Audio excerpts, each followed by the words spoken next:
ಇವತ್ತು ಗುಲ್ಬರ್ಗಕ್ಕೆ ಬಂದಿರತಕ್ಕಂಥದ್ದು ಒಂದು ಖಾಸಗಿ ಕಾರ್ಯಕ್ರಮದ ಭಾಗವಹಿಸಿ ಮತ್ತು ಪುಣೆ 1 ಗಂಟೆಗೆ ನಾನು ವಾಪಸ್ ಹೋಗ್ತಾ ಇದ್ದೀನಿ. ನಿಮಗೆಲ್ಲರಿಗೂ ಕೂಡ ಸಂಕ್ರಾಂತಿ ಹಬ್ಬದ ಶುಭಾಶಯ. ಸರ್, ಈಗ ರಾಮ ಮಂದಿರ ವಿಚಾರಕ್ಕೆ ಬಂದರೆ 22ನೇ ತಾರೀಕು ತಾವು ಅಲ್ಲಿಗೆ ಹೋಗ್ತಾ ಇದ್ದೀರಾ ಏನು ಅಂತ? 22 ತಾರೀಕು ನನಗೇನು ಹೋಗೋದು ಪ್ಲ್ಯಾನ್ ನಾನು ಮಾಡ್ಕೊಂಡಿಲ್ಲ. ಯಾವಾಗಾರ ಒಂದು ದಿವಸ ಹೋಗ್ತೀನಿ 22ಕ್ಕೆ. ಹಾಂ, CM ಅವರು ಹೇಳ್ದಂಗೆ ಹೇಳಿದ್ರೆ ನನಗೇನು ರಾಮ ಮಂದಿರಕ್ಕೆ ಹೋಗ್ಬೇಕಾಗಿದ್ದೇನೆ. ನನ್ನ ಹೆಸರೇನೇ ನಾನು ಲಕ್ಷ್ಮಣ್ ಇರುವಾಗ.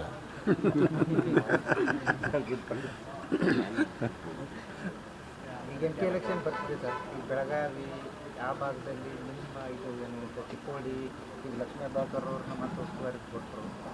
ಬೆಳಗಾವಿ ಚಿಕ್ಕೋಡಿ ಈ ಸಾರಿ ಹೆಂಗಾಗುತ್ತೆ? ಎರಡು BJP ಇರ್ತಕ್ಕಂಥದ್ದು. ಚಿಕ್ಕೋಡಿ ಬೆಳಗಾಂ, ಬಿಜಾಪುರ ಬಾಗಲಕೋಟೆ, ಬೀದರ್ ಗುಲ್ಬರ್ಗ, ರಾಯಚೂರು ಬಳ್ಳಾರಿ, ಕೊಪ್ಪಳ, ಹೈದರಾಬಾದ್ ಕರ್ನಾಟಕ, ಮುಂಬೈ ಕರ್ನಾಟಕ, ಆಲ್ಮೋಸ್ಟ್ ಆಲ್ ನಾವು ಕಾಂಗ್ರೆಸ್ಗೆ ಗೆಲ್ತೀವಿ. ಅಲ್ಲ, ಅವ್ರು 28 ಗೆಲ್ತೀವಿ ಅಂತ. ಅವ್ರ ಪಕ್ಕದ ರಾಜ್ಯದ್ದು ಇನ್ನೆರಡು ಸೇರಿಸಿ ಹೇಳ್ತಾರೆ ಸಮೀಪ ಬಂದಂಗೆ. 30ಕ್ಕೆ ಬರ್ತಾರೆ ಅವ್ರು. ಪಕ್ಷದಲ್ಲಿ ಸೂಕ್ತ ಸ್ಥಾನಮಾನ ಸಿಕ್ಕಿಲ್ಲ ಅಂತ ತಮಗೂ ಅಸಮಾಧಾನ. ಯಾರು ಹೇಳಿದರು? ನೀವು ಶುರು ಮಾಡಿರಿ ಇವತ್ತು. ಮೊನ್ನೆ DCM ಒಂದು ಸಭೆ ಕೂಡ ಬೆಳಗಾವಿಯಲ್ಲಿ ಆಯಿತು, ಅದಕ್ಕೂ ಕೂಡ ತಮ್ಗೆ ಕರೆದಿಲ್ಲ, ಆಹ್ವಾನ ಕೊಟ್ಟಿಲ್ಲ. ಯಾವುದು DCM? ಬೆಳಗಾವಿಯಲ್ಲಿ ನಡೆದಂತಹ ಸಭೆಗೂ ಕೂಡ ಯಾವುದು ಯಾವುದು ಯಾವುದು ಕಾಂಗ್ರೆಸ್ ನಾಯಕರ ಸಭೆಗೆ ಯಾರು ಯಾವಾಗ ಕರೆದಿದೆ? ರೀಸೆಂಟಾಗಿ ಮಾಹಿತಿ ಕೊರತೆ ಇದೆ ನಿನಗೆ. ಸರ್, ಈಗ ಮೋದಿ ಅವರು ಮತ್ತೆ ದಕ್ಷಿಣದತ್ತ ಮುಖ ಮಾಡ್ತಾ ಇರುವಂಥದ್ದು ಈ ಭಾಗಕ್ಕೆ ಬರ್ತಾ ಇದ್ದಾರೆ ರೀಸೆಂಟಾಗಿ. ಚುನಾವಣೆ ಬಂದಾಗ ಬರ್ತಾರೆ. ಬರಗಾಲ ಬಿದ್ದಾಗ, ಪ್ರವಾಹ ಬಂದಾಗ, ಅತಿವೃಷ್ಟಿ ಆದಾಗ ಬರಲ್ಲ. ಚುನಾವಣೆ ಬಂದಾಗ ಬರಲೇಬೇಕಲ್ಲ, ಬರ್ತಾರೆ. ಸರ್, ನಿಮ್ಮ ಹಳೆಯ ಸ್ನೇಹಿತರು CM ಅವ್ರ ಬಗ್ಗೆ ಹಿಡ್ಕೊಂಡು ಎಲ್ಲ ಬಗ್ಗೆ ಏಕವಚನದಾಗ ಮಾತಾಡ್ತಾರೆ, ಏನು ಹೇಳೋದು? ಯಾರು? ಅನಂತಕುಮಾರ್ ಹೆಗಡೆ ಅವರು. ಅನಂತಕುಮಾರ್ ಹೆಗಡೆ ಅವರಿಗೆ ನಾನು ಮಾಧ್ಯಮದ ಮುಖಾಂತರ ಹೇಳಲಿಕ್ಕೆ ಬಯಸ್ತೀನಿ, ಈ ಥರ ನೀವು ಮಾತುಗಳನ್ನು ಆಡೋದ್ರಿಂದ ನಿಮ್ಮ ಬೆಲೆ ಕಮ್ಮಿ ಆಗುತ್ತೆ ಹೊರತಾಗಿ ಜಾಸ್ತಿ ಆಗಲ್ಲ. ಎರಡನೇದು, 5 ವರ್ಷ ಇವತ್ತು ನಾಪತ್ತೆ ಆಗಿದ್ರು. ಯಾವ ಕ್ಷೇತ್ರಕ್ಕೂ ಹೋಗಲಿಲ್ಲ, ಯಾವ ಜನರಿಗೆ ಭೇಟಿ ಆಗಲಿಲ್ಲ, ಯಾರ ಫೋನ್ ಮ್ಯಾಗೂ ಸಿಗಲಿಲ್ಲ. ಈಗ ಇಂಥ ಅನಾವಶ್ಯಕವಾಗಿ ವಿವಾದಾತ್ಮಕ ಹೇಳಿಕೆಗಳನ್ನು ಕೊಟ್ಟ ಪ್ರಚಾರದಾಗ ಬಂದು ಮತ್ತೆ ಟಿಕೆಟ್ ಪಡ್ಕೋಬೇಕು ಅಂತಕ್ಕಂಥ ವಿಚಾರದಲ್ಲಿ ಅವರು ಮಾಡ್ತಿರ್ಬೋದು. ಅದರಿಂದಲೇ ಅವ್ರಿಗೆ ಲಾಭ ಆಗಲ್ಲ, ಅದರಿಂದ ಹಾನಿ ಆಗುತ್ತೆ ಅವ್ರಿಗೆ. ಯತೀಂದ್ರ ಅವರು ನಿನ್ನೆ ಹಾಸನದಲ್ಲಿ ಮಾತಾಡಿದ್ದಾರೆ.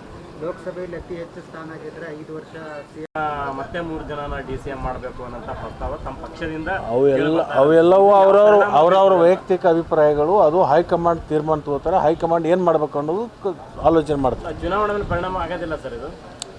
ಚುನಾವಣೆ ಮೇಲೆ ಪರಿಣಾಮ ಆಗುತ್ತೋ ದುಷ್ಪರಿಣಾಮ ಆಗುತ್ತಾ ನೋಡೋಣ. ಅದ್ರ ಬಗ್ಗೆ ಏನು ಚಿಂತನೆ ಬೇಡ. ಒಟ್ಟಾರೆ ನಮ್ಮ ಕಾರ್ಯಕ್ರಮಗಳ ಬಗ್ಗೆ ಜನರು ಸಂತೃಪ್ತಿಯಾಗಿದ್ದಾರೆ. ಈ ಪಂಚ್ ಗ್ಯಾರಂಟಿಯಿಂದ ಸಾಕಷ್ಟು ಮಧ್ಯಮ ವರ್ಗದವರಿಗೆ, ಬಡವರಿಗೆ ಭಾಳಷ್ಟು ಅನುಕೂಲ ಆಗಿದೆ. ನಮ್ಮ ಪರವಾಗಿ ಗಟ್ಟಿ ನಿಲ್ತಾರೆ. ಬರುವ ಲೋಕಸಭೆಯಲ್ಲಿ ನಮಗೆ 20ರಷ್ಟು ಸೀಟ್ಗಳನ್ನು ಗೆಲ್ಲಿಸ್ಕೊಡುವಂಥ ಕೆಲಸ ರಾಜ್ಯದ ಜನ ಮಾಡ್ತಾರೆ. Thank you. ಬಾಲಕೃಷ್ಣ ಅವರ ಹತ್ರ 2 ಲೋಕಸಭಾ ಸ್ಥಾನ ಗೆಲ್ಲಿಸ್ಕೊಂಡು ಬನ್ನಿ, DCM ಕೊಡ್ತೀವಿ, ನಾವೇ ಹೈಕಮಾಂಡ್ ಕೈಕಾಲು ಬಿಟ್ಟು ಒಂದು ವೇಳೆ ಗೆಲ್ಲಿಸ್ಕೊಂಡು ಬರಲಿಲ್ಲ ಅಂದ್ರೆ ರಾಜೀನಾಮೆ, ಸಚಿವ ಸ್ಥಾನಕ್ಕೆ ರಾಜೀನಾಮೆ ಕೊಡ್ತೀರಾ? ಯಾರು? ಬಾಲಕೃಷ್ಣ ಅವರು ಹೇಳಿದ್ದಾರೆ ಸರ್. ಯಾವ ಬಾಲಕೃಷ್ಣ? MLA ಅವರು? ಯಾರಿಗೆ? ಈಗ ಯಾರು DCM ಕೇಳ್ತಾ ಇದ್ದಾರೆ ಸರ್, ಅವ್ರಿಗೆ ಹೇಳಿದ್ದಾರೆ. ಅವೆಲ್ಲ ಅವ್ರವ್ರ ವೈಯಕ್ತಿಕ ಚರ್ಚೆಗಳು. ಏನೋ ಪಾರ್ಟಿ ಚೌಕಟ್ಟಿನಲ್ಲಿ ಚರ್ಚೆಗಳಾಗಿಲ್ಲ, ಅದ್ರ ಬಗ್ಗೆ ತೀರ್ಮಾನ ಯಾವುದೂ ಇಲ್ಲ. Thank you. ಉದ್ಘಾಟನೆ ಇಷ್ಟೊಂದು ರಾಜಕೀಯ ಸ್ವರೂಪ ಪಡೆದುಕೊಳ್ತಾ ಇದೆಯಲ್ಲ ಈ ತಿರ್ಗಾವರೆಗೆ ಮತ್ತೆ ಯಾಕೆ ಲಕ್ಷ್ಮಣ್ ಹೋದ್ರೆ ರಾಮನಿದ್ದಕ್ಕೆ ನಿಲ್ಲಿಸ್ಲಾಕಂತಾರೆ? ಯಾಕೆ ಅಲ್ಲ ರೀ, ನೋಡಿ, ಅಲ್ಲಿ ಇರೋದಕ್ಕಿಂತಲೂ ರಾಮನ ಭಕ್ತ ನಾನು. ಅವನ ಸೋದರನ ಹೆಸರೇ ನನಗಿರೋದ್ರಿಂದ ನನಗೆ ಅವ್ರಿಗೆ ಸಂಬಂಧ ಇದ್ದೇ ಇರ್ತದೆ. ಲಕ್ಷ್ಮಣ ರಾಮನಿಂದ ದೂರ ಆಗ್ತಿದ್ದಾರೆ ಏನಂತ? ಅದು ದೂರು ಸಮೀಪ ಇರೋಂಗಿಲ್ಲ. ಭಕ್ತಿ ಅಂತಕ್ಕಂಥದ್ದು ಹೃದಯದಲ್ಲಿರುತ್ತೆ. ಹಾಸನ ಕ್ಷೇತ್ರ ಗೆಲ್ಲಿಸ್ಕೊಡಿ, 5 ವರ್ಷ CM ಅವರೇ ಇರ್ತಾರೆ ಅಂತ ಹೇಳಿದ್ರು. ಅವರು ಯತೀಂದ್ರ ಹೇಳಿದ್ದು ಅವ್ರ ವೈಯಕ್ತಿಕ ವಿಚಾರ, ಅದು ಪಕ್ಷದ ವಿಚಾರ ಅಲ್ಲ. ಪಕ್ಷ ಹೈಕಮಾಂಡ್ ಇದೆ, ಹೈಕಮಾಂಡ್ ಏನು ತೀರ್ಮಾನ ತೊಗೊಳ್ತದೋ ಆ ತೀರ್ಮಾನ ಪ್ರಕಾರ ನಾವೆಲ್ಲ ಇರಬೇಕಾಗುತ್ತೆ. ಅದು 5 ವರ್ಷವೂ ಇರ್ಬೋದು, ಮುಂದಿನ 5 ವರ್ಷವೂ ಇರ್ಬೋದು.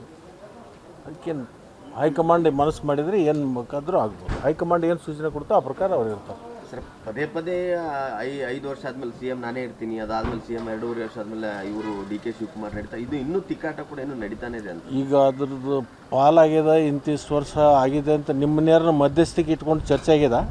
ನಮಗೇನಿಲ್ಲ ಸರ್ ಚರ್ಚೆ ಅಲ್ಲ ನಿಮ್ಮನ್ನ ಯಾರ ಮಧ್ಯಸ್ಥಿಕೆ ಇಟ್ಕೊಂಡು ಚರ್ಚೆ ಮಾಡಿದಾರ? ನಿಮ್ಮವರೇ ಹೇಳ್ತಾ ಇರೋದು. ನಾನು ಕೇಳೋದು ನಿಮ್ಮನ್ನ, ನೀವು ಕೇಳಕತ್ತೀರಲ್ಲ.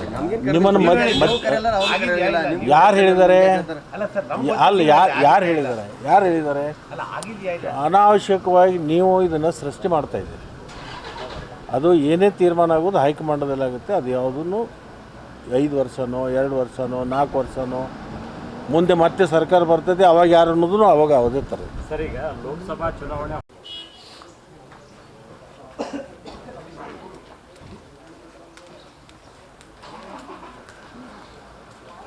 Sir mic testing